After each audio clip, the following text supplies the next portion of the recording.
আপোনালোক সকলোকে স্বাগতম জনাইছোঁ আমাৰ অন্য এটি ভিডিঅ'লৈ। আজি আমি অসম পুলিচ ৰিটেন এক্সামৰ বাবে গুৰুত্বপূৰ্ণ 20টা প্ৰশ্নৰ উত্তৰ অসমীয়াত আলোচনা কৰিম। আশা কৰোঁ আপোনালোকে ভিডিঅ'টো চাই ভাল পাব। অসহযোগ আন্দোলন অসমত কোন চনত আৰম্ভ হৈছিল? 1920 চনত। অসহযোগ আন্দোলন অসমত 20 চনত আৰম্ভ হৈছিল।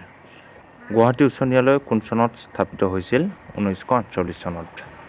কোন চনত শৰাইঘাটৰ যুদ্ধ সংঘটিত হৈছিল? এইটো আমি সকলোৱে জানো, 1671 চনত। অসমৰ প্ৰখ্যাত মন্দিৰ উমানন্দ কেতিয়া নিৰ্মাণ কৰা হৈছিল? 1696 চনত। এছিয়াৰ আটাইতকৈ পুৰণি তেল শোধনাগাৰ ডিগবৈ তেল শোধনাগাৰ কেতিয়াৰ পৰা কাৰ্যক্ষম হয়? 1901 চনৰ পৰা। এইটো খুব গুৰুত্বপূৰ্ণ এটা প্ৰশ্ন। অসমৰ জলপথত প্ৰথম জাহাজ সেৱা আৰম্ভ হৈছিল 1847 চনত। এইটো এটা খুব গুৰুত্বপূৰ্ণ প্ৰশ্ন। টেলিফোন আৰু টেলিগ্ৰাফ সেৱা অসমত প্ৰচলিত হৈছিল 1864 চনৰ পৰা। অসমত ৰাষ্ট্ৰপতি শাসন প্ৰথমবাৰৰ বাবে কেতিয়া বলবৎ কৰা হৈছিল? এইটো এটা খুব গুৰুত্বপূৰ্ণ প্ৰশ্ন। 1979 চনৰ পৰা ৰাষ্ট্ৰপতি শাসন প্ৰথমবাৰৰ বাবে বলবৎ কৰা হৈছিল।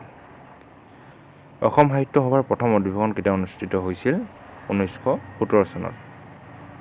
অসমত কোন চনৰ পৰা মাটিৰ ম্যাদী পট্টাৰ প্ৰচলন আৰম্ভ হৈছিল? 1886 চনৰ পৰা। জয়দৌল, জয়সাগৰ পুখুৰী আৰু ৰংমহল কোনজন আহোম স্বৰ্গদেৱে নিৰ্মাণ কৰিছিল? স্বৰ্গদেউ ৰুদ্ৰসিংহ।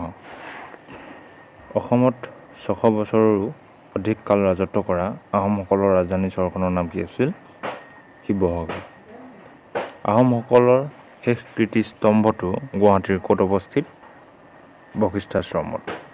1889 চনত অসমৰ কোনখন ঠাইত ভাৰতৰ ভিতৰতে সৰ্বপ্ৰথম খাৰুৱা তেল আৱিষ্কাৰ হৈছিল?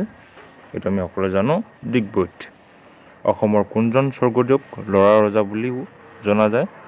ৰত্নধ্বজ সিংহ বা চুলিকফা, তেওঁক আমি ল'ৰা ৰজা বুলি জানো। স্বাধীনতাৰ পাছত গোপীনাথ বৰদলৈ অসমৰ প্ৰথম মুখ্যমন্ত্ৰী হোৱাৰ সময়ত বিৰোধী পক্ষৰ নেতা কোন আছিল? গৌৰীশংকৰ ভট্টাচাৰ্য। অসমৰ মন্ত্ৰী পৰিষদৰ সদস্য পদ লাভ কৰা প্ৰথমগৰাকী মহিলা কোন আছিল? শ্ৰীমতী পদ্মকুমাৰী গোহাঁই। স্বাধীনতাৰ পাছত বিধানসভাৰ প্ৰথম অধ্যক্ষ কোন আছিল? দেৱেশ্বৰ শৰ্মা। অসমৰ প্ৰথম ৰাজ্যপাল কোন আছিল? আকবৰ হাইদাৰী। অসমৰ কুমাৰ ৰজা বুলি পৰিচিত ব্যক্তিগৰাকী কোন আছিল? ভাস্কৰ বৰ্মন। অসমৰ প্ৰথম ব্ৰিটিছ